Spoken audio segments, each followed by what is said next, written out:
Now, U.S. President Joe Biden has always made tackling climate change one of his administration's priorities. But the latest move from the White House has got environmentalists fuming. The Biden administration has just okayed a massive oil drilling site in Alaska known as the Willow Project, and it could produce 1.5% of all oil production in the United States. To talk a bit more about the environmental impact of it, though, let's bring in our environment editor, Valerie Dekimpe. Valerie, first of all, just tell us a bit more about the environmental impact of this decision. Well, it will be massive. Former U.S. Vice President Al Gore has called it recklessly irresponsible and a recipe for climate chaos. And that is because this site in particular will produce 600 million barrels of oil in the course of the next 30 years. And that will result in the emission of nearly 300 million tons of carbon dioxide, again, over the course of the life of this project. As you see there, 260 million tons of greenhouse gases, and that is the equivalent of nearly 70 coal-fired power plants operating for just a single year. It's been described as a carbon bomb. And what has many people concerned and outraged as well is the location where this site will actually be built. And it will sit on the country's largest area of undeveloped land, about 200 miles north of the Arctic Circle. The Arctic Circle, which happens to be the fastest warming region on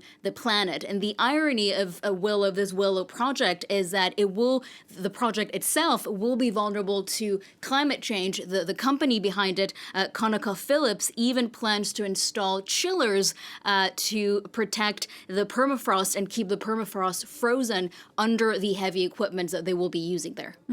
Now, many people have been quick to point out that this is very inconsistent with Joe Biden's climate pledges. Why would the Biden administration approve something that could become so controversial?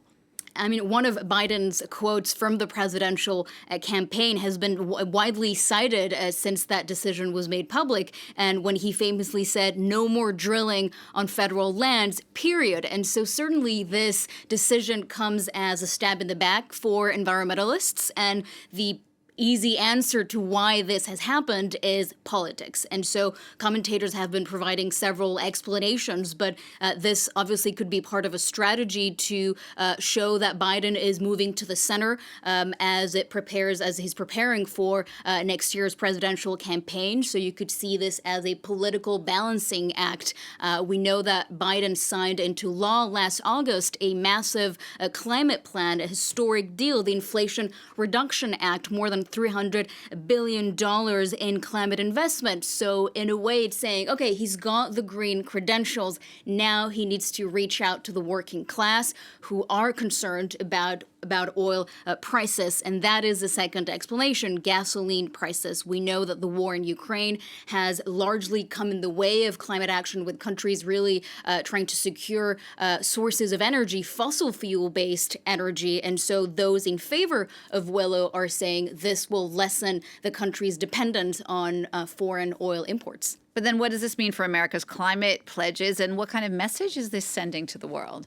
Well, the science is very clear about fossil fuels, Jeannie. According to the International Energy Agency, there can be no new investments in oil, gas, and coal starting from 2021 in order for countries to become carbon neutral by the middle of the century, and in order to limit warming to 1.5 degrees. And so let's take a look a little bit at what the U.S. has promised in terms of climate action. They have pledged to reduce greenhouse gas emissions by 50 to 52% by 2030, so in the next 7 years, and then become carbon zero, so net zero emissions by 2050. And so what's interesting is that just right after the U.S. signed the Inflation Reduction Act, one body called Climate Action Tracker, they looked at how this will help the U.S.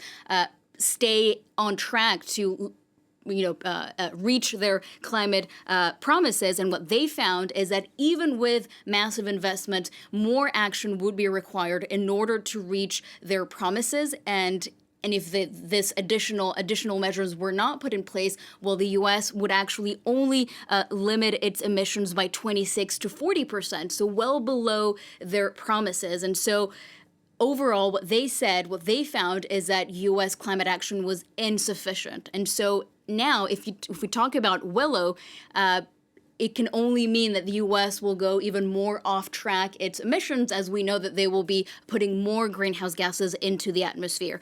Very quickly, what message does this send to the world and to other countries?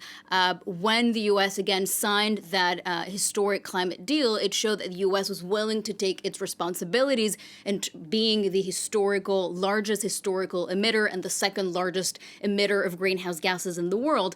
This decision calls it into action, especially as we know that last year during COP27, the UN Climate Summit, countries just stopped short of agreeing to phase out all fossil fuels, not just coal, but also oil. And so there's a big push now heading into COP28 in the United Arab Emirates for countries to really move in that direction and phase out all fossil fuels. But what if the US, again, the largest historical emitter in the world, says, well, actually, we will continue to drill more oil? It certainly doesn't send a good message to the rest of the world. All right, Valerie, thanks so much for sharing your expertise with us. That's our Environment Editor, Valerie Dekimpe.